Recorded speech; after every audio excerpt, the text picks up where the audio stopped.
Какой смысл нелегально привозить? Азыр Кыргызстанга карго иштебей калды го, мисалычы, только официально определяя телефонду депчи. Бунун налогу көбүрөөк төлөнүп калат да, официально определяйчи. Не официально деген ал Казакстандан карго Казакстанга иштейт да, Казакстанга келет телефон, Казакстандан бияка алып келет да, регистрациясы жок кылыпчы.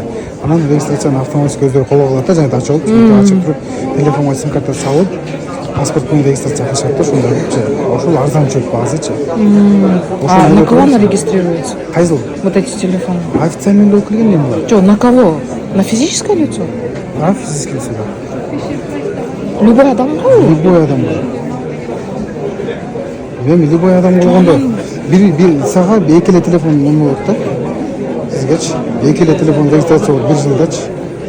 692. Bir жылда эки телефон. На меня можно регистрировать.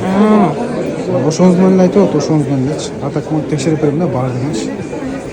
Мынакей көрдүңүз? Регистрация. Зарегистрирование деп турат. Зарегистрирование. Атак телефондор, бир жерден чыккан телефондор, ошондой заводдон келген телефондор бар. Onun үчүн бирден текшерип берип, гарантияларын жазган да.